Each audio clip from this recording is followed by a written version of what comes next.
Obrigado. Eu gostava de começar por agradecer, em primeiro lugar, à organização por ter aceito esta minha comunicação. Repara agora, olhando aqui para este livro que acabou de sair, que há uma linha, não sei se fico muito preocupado com o facto de tentar isto, mas há de facto uma linha daquilo que eu tenho vindo a trabalhar, que genericamente poderíamos dizer, no fundo, uma relação entre a participação política dos católicos e, no fundo, também as suas dinâmicas de espiritualidade e de experiência religiosa. Genericamente, a experiência religiosa dos católicos no final do Estado Novo em Portugal. Isto quer dizer, congratulo-me com esta descoberta e congratulo também com o facto da comunicação que venho aqui hoje trazer-vos estar exatamente situada também nesta linha, no fundo, do tema genérico deste programa de estudos, deste programa das jornadas, que é, no fundo, a relação entre crença e cidadania. Na comunicação estimulante que ouvimos no início da manhã de hoje, do professor Alfredo Teixeira, no seu programa final, digamos assim, nas suas conclusões, o professor referia penso que ele já está a mostrar, mas o professor referia no final do seu programa que para observar a atividade religiosa podemos observar a atividade religiosa na sua aptidão para instaurar poderes interpretativos que autentificam tanto as margens de inovação quanto as práticas de fidelidade ao carisma fundador. Ora, isto tem exatamente a ver com aquilo que trago aqui hoje. Ou seja, o tempo não me permite que me detenha sobre os cadernos GEDOC e sobre o grupo em si, de um ponto de vista muito pormenorizado, portanto vou assumir à partida que todas as pessoas aqui presentes saberão um pouco do que é que, no fundo, qual é o fundamento histórico e, no fundo, a historiografia mais básica sobre este projeto. Portanto, terei que assumir isso, porque senão todo o tempo seria só explicar o que é este grupo e o que é que significavam estes cadernos. Portanto, trouxe 5 pontos que me parecem fundamentais de destacar e que penso que poderão suscitar também algum interesse para o próprio debate. Portanto, no fundo, apesar de ainda não existir uma edição crítica destes cadernos GEDOC, nem sempre é fácil encontrá-los, estes textos têm sido amplamente referenciados na historiografia sobre os movimentos católicos nas décadas de 60 e 70 do século XX em Portugal. Isto, na minha opinião, demonstra duas coisas. A sua qualidade enquanto fonte, isto é, o seu caráter representativo enquanto imprensa de um determinado período, e a relevância do autodenominado grupo de estudos e intercâmbios de documentos, informações e experiências, nomeadamente os seus redatores, Padre Felicidade Alves e Nuno Titório Pereira, que representam a experiência de um setor minoritário, mas não por isso menos relevante, pelo modo próprio de olhar os problemas que afetavam o campo católico e a situação nacional. Sabemos hoje que o GEDOC se inscreve numa linha de atitudes críticas que formam o que a historiografia designou como oposição católica ao Estado Novo e que, em certa medida, acabou por constituir uma oposição interna à própria Igreja dita institucional. Daí que nos pareça relevante revisitar o GEDOC enquanto projeto onde se exprime a tensão de um catolicismo em processo de recomposição. Clandestinidade e criação do Homem Novo são duas expressões retiradas do primeiro e do último número que o grupo editou dos 11 números que o grupo editou entre 1969 e 70, e naturalmente não observamos aqui uma passagem simbólica das trevas para a luz, mas antevemos a complexidade de uma dinâmica que resumimos em 5 pontos. Em primeiro lugar, a renovação da relação entre crença e cidadania no final dos anos 60 é um processo decisivo e crucial para o catolicismo, dadas as rupturas em desenvolvimento. Num ambiente de crise da Igreja, dos católicos, do catolicismo, estamos perante também uma profunda crise da identidade católica, onde as dimensões sociais da crença começam a ser autorrepresentadas por alguns setores em dissonância e confronto com o comportamento político esperado. A procura de inspiração para uma nova forma de ação política e de intervenção cívica, no núcleo duro da mensagem cristã, marca indelevelmente esta reelaboração da identidade católica. Reelaboração que surgia das crescentes contradições entre o espírito evangélico e conciliar, na medida em que, de certa forma, convergiram durante este período, e as ações repressivas do regime ou os silêncios da hierarquia eclesiástica. Isto significa que pensar crença e cidadania como elementos estruturantes, mas autonomizáveis, é uma das principais características desta renovação. Isto é evidente na própria experiência do GEDOC, quando afirmam num texto programático esta frase: colocamos-nos assim na zona de convergência da política e da fé, naquele ponto em que o projeto revolucionário se encontra com o Evangelho. Boa nova da libertação do homem. A reivindicação de liberdade de informação e de reflexão e a intenção de não realizar uma ação política direta exprimem assim os objetivos do GEDOC. exercer uma função crítica, suscitar o debate, divulgar textos que pudessem animar a reflexão em pequenos grupos, visando a formação de uma consciência adulta. Há aqui um apelo a um desenvolvimento pessoal, que não é somente do foro da formação religiosa, mas considera a existência de uma outra ordem de ideias com a qual se confronta e debate. Em segundo lugar, portanto, no segundo ponto, os cadernos GEDOC refletem um conjunto amplo de dinâmicas internacionais e estão simultaneamente imbricados nos debates internos do catolicismo português. Pretendem ser uma plataforma de ação e reflexão política e religiosa, de disseminação de informação, para utilizarmos o termo dos nossos dias. Eles próprios caracterizam-se como os cadernos como alimento oferecido aos grupos que querem o serviço dele, ao mesmo tempo os grupos alimentam os cadernos, com os seus estudos, reflexões e documentos. Mas ao fazerem eco de uma mundividência internacional, queremos que pretendem mostrar que os problemas e os debates em torno de temas como a desclericalização da Igreja, o celibato obrigatório dos padres, não eram um exclusivo nacional, servindo para justificar posições assumidas internamente na reflexão do grupo. Esta circulação de informação oriunda do estrangeiro entrava em conflito pelos exemplos de pensamento e ação transmitidos, não só com a impossibilidade da participação política dos católicos em Portugal, mas também com as posições oficiais do episcopado português. Os exemplos e os textos internacionais pretendem assim contribuir para a formação de uma consciência cristã adulta, promovendo uma dinâmica de vanguarda, por oposição ao imobilismo que caracterizava, no entender do grupo, a situação nacional.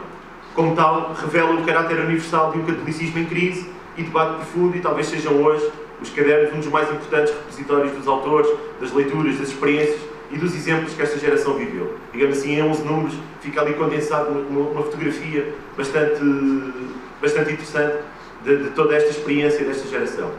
Em terceiro lugar, portanto, o nosso terceiro ponto, queremos que não deveríamos confundir, como se adverte nas próprias páginas do caderno, os cadernos com o grupo. Ou seja, GEDOC é um movimento ou uma atitude que se concretiza em agrupamentos de pessoas, e aqui estou a citar os cadernos, que querem refletir e documentar-se para agir. Os cadernos nasceram do GEDOC e são da sua responsabilidade, mas não se identificam com ele. Os cadernos poderiam existir sem o GEDOC e o GEDOC poderá subsistir sem os cadernos. Portanto, digamos assim, este jogo acabou por ser um pouco depois desmontado, porque no fundo a memória histórica encarregar-se de os confundir, e hoje não podemos falar do GEDOC sem referir os cadernos, pois foram o que de mais relevante o grupo produziu. Portanto, se conhecemos hoje o GEDOC é através destes 11 números, alguns impressos, outros policopiados, mas portanto, não vou entrar por essa explicação. Do ponto de vista da ciência política, este grupo pode ser caracterizado como uma organização informal de católicos, vinculados, digamos assim, em duas categorias, membros e aderentes, depois isto poderia desenvolver esta parte, mas não vou fazer, que na categoria de alguns autores, como por exemplo Juan Linz, adquirirá traços de uma oposição ilegal. Esta ilegalidade ou marginalidade não é somente política, e aqui parece-me uma questão mais interessante, mas também é uma marginalidade eclesial, o que conduzirá primeiro à desautorização do GEDOC pelo cardeal Cergeira e a diversas críticas vindas dos setores católicos ditos tradicionais. E aqui era importante fazer um levantamento de tudo o que a imprensa, digamos assim, dita tradicional, ou para utilizar uma dialética que não gosto, mas conservadora, se referia, digamos, a este movimento, utilizando a mesma dialética, mais progressista, com todas as críticas ferozes que foram. E mais tarde, para além desta, digamos assim, desta desautorização interna, uma perseguição policial e judicial ao grupo que, numa nota da DGS de 1970, caracterizava o grupo como fornecendo informações fornecidas pelos nossos inimigos e é considerado de natureza subversiva e contrária aos interesses nacionais. Portanto, houve, digamos assim, uma dupla marginalidade. Esta clandestinidade é forçada politicamente, mas também utilizada enquanto experiência de resistência eclesial, de experiência de uma vida marginal a uma hierarquia profundamente criticada. Este ponto também é muito interessante. O então padre Abílio Tavares Cardoso, uma figura muito importante desta época, por exemplo, resumia assim a sua pertença ao GEDOC, numa carta ao cardeal Cergeira em março de 69. Os graves incómodos decorrentes de continuar a pertencer a um grupo desautorizado são parte do normal sofrimento de uma igreja convidada a nascer de novo. E, portanto, aqui, digamos, esta frase condensa um pouco a dialética que quisemos aqui trazer. A crença e a cidadania são, assim, questões inseparáveis, mesmo como observamos uma nítida deslocação do enfoque dos cadernos de uma temática marcadamente religiosa para uma composição cada vez mais política e de ativismo social. Existe aqui um percurso de conflito entre os que se empenhavam na continuação do adjornamento e as resistências que encontram. Isto é evidenciado, por exemplo, nos trabalhos do João Miguel Almeida, que está aqui sentado também, do António de Araújo, entre outros autores, nos quais se refere esta progressiva radicalização da chamada oposição católica, sobretudo a partir da segunda metade da década de 60, também evidente no caso do GEDOC. Esta transferência de um conjunto de movimentos produtores de cartas e abaixo-assinados para movimentos em que as manifestações públicas de descontentamento em relação a problemas tão graves como a guerra colonial, e sem dúvida que a guerra foi o mais grave de todos, virá a ser evidente no episódio da Capela do Rato, por exemplo, mais tarde em 72, 73, em que muitos destes atores estariam presentes e estariam profundamente envolvidos. Tendo como figura referencial o padre Felicidade Alves, o GEDOC é a expressão de um percurso de marginalidade eclesial assumida por este sacerdote, onde pontifica a clandestinidade da celebração de missas domésticas e se destaca como órgão principal de informação estes mesmos cadernos, e que motivariam mais tarde a prisão do padre Felicidade Alves, juntamente com Manuel Mourão em 1970, que suscitaria aquela nota da DGS que há pouco citei. Estamos assim perante uma clandestinidade que assume também uma forma litúrgica. Portanto, as missas domésticas são uma forma litúrgica desta clandestinidade. A celebração de missas domésticas foi uma prática inclusivamente denominada como protestante, pelo próprio Cardeal Sargento, e apontada como um dos fatores mais graves da crispação que o GEDOC gerava no seio da sociedade portuguesa. É uma espiritualidade de resistência, uma espiritualidade profundamente política e interventiva, que exprime a tensão que suscitava estas novas formas de relação entre crença e cidadania. Em quarto lugar, o GEDOC transporta uma proposta de reelaboração da identidade católica. Portanto, há aqui uma série de perguntas que perpassam nos cadernos.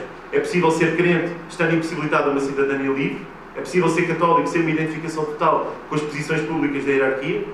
A criação de um homem novo, recorrendo aqui a São Paulo, a esta imagética paulina, é o cerne desta reelaboração. Saber para que é que serve a fé que professamos, para onde vamos, o que é ser um homem novo, o que é um novo cristão, o que é que configura este pós-catolicismo, plural, secularizado, com diferentes instâncias e concorrência, e em diálogo cada vez mais, digamos assim, forte com o marxismo e com o socialismo. Portanto, há no fundo uma série de perguntas que não posso aqui desenvolver. Existe aqui igualmente uma vertente reflexiva que convém sublinhar. Na verdade, as mudanças sociais e culturais operadas desde o pós-guerra, a que associava o próprio espírito reformista do Concílio, instaram um clima no qual a reflexão sobre a crença e a subjetivação dessa crença vai progressivamente substituindo uma fé objetivada em fórmulas ou doutrinas imposta pela hierarquia. Esta experiência de reflexão alimenta-se dos chamados valores do Evangelho, como a justiça social, o humanismo, a solidariedade, entre outros. Valores que, não sendo especificamente cristãos, adquirem uma sacralidade na incorporação que o discurso da renovação católica irá formular. Aqui podíamos citar, por exemplo, um dos autores que é citado nos cadernos. Portanto, há um sem número de autores, como eu disse há pouco, estes cadernos são um repositório das leituras desta geração, mas há um autor, um teólogo alemão muito conhecido, um dos teóricos da teologia da libertação, Jürgen Moltmann, e ele, tem aqui uma citação que eu não vou ler, ou vou ler só aqui uma parte muito pequena. Diz no fundo isto: a crise de identidade existe porque a fé cristã já não sabe para que é que serve. A fé cristã sabe de onde vem, mas não sabe para onde vai. E para Moltmann, esta descoberta passava por uma crença livre, ou seja, de costas voltadas à moral, ao autoritarismo, ao compromisso da Igreja com os poderes instituídos. Uma liberdade que só fazia sentido se conduzisse os cristãos à descoberta de si mesmos. Portanto, vemos aqui como esta relação entre crença e cidadania é profundamente reformulada.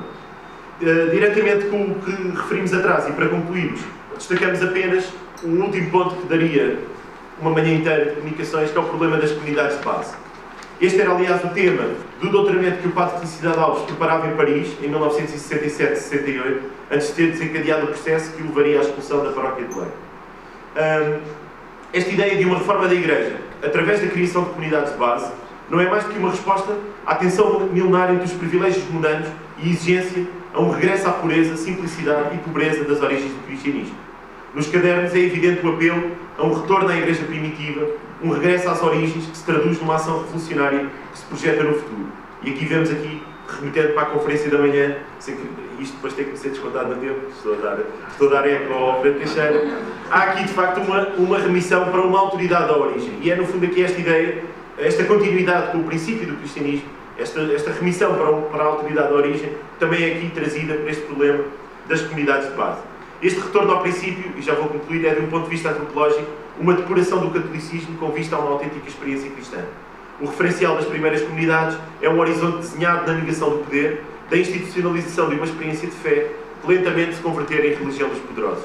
Esta autonomização, e este é o aspecto mais importante, entre o ser católico e o ser cristão, é porventura a possibilidade que melhor caracteriza a reelaboração identitária ocorrida neste período. Se o concílio havia sido infrutífero na sua intenção reformista, era necessário nascer de novo. Era essencial criar um homem novo, que, experimentando a vida da comunidade de base, pudesse voltar à autenticidade perdida. Estas ideias confirmam as teses de alguns autores, um deles que esteve há pouco tempo entre nós, o Karel do Belair, portanto, alguns autores que veem neste processo exatamente o impacto individual, nível micro, da secularização, onde o distanciamento face à Igreja institucional e instância de autoridade é um dos seus sinais mais evidentes. O próprio Jadot identificava-se com uma linha da secularização que não é anticristã, mas que pretende reclamar para as forças autónomas da razão e da ação o conhecimento e a utilização do mundo que se oferece à experiência direta do homem. Em suma, o Jadot apresenta um projeto crítico e de mudança da Igreja a partir de dentro, com a consciência sempre presente que essa posição poderia colocar o grupo, e colocou, numa situação marginal e clandestina, na qual não se procura criar uma nova igreja ou uma contra-igreja, mas, como se refere nos cadernos, assumir a condição de uma forma nova, como membros atuantes de uma igreja crítica, sendo que a contestação não esgota o empenhamento eclesial, mas é uma função legítima, necessária e urgente. É a partir deste processo de informação e reflexão que se alimentará uma intervenção cívica cada vez mais relevante por parte de alguns setores católicos minoritários, que, em última análise, ao procurarem esta criação do homem novo, procuram igualmente uma sociedade nova. E pensamos que esta dialética não pode deixar de ser considerada também como parte integrante do processo de gestação da democracia em Portugal.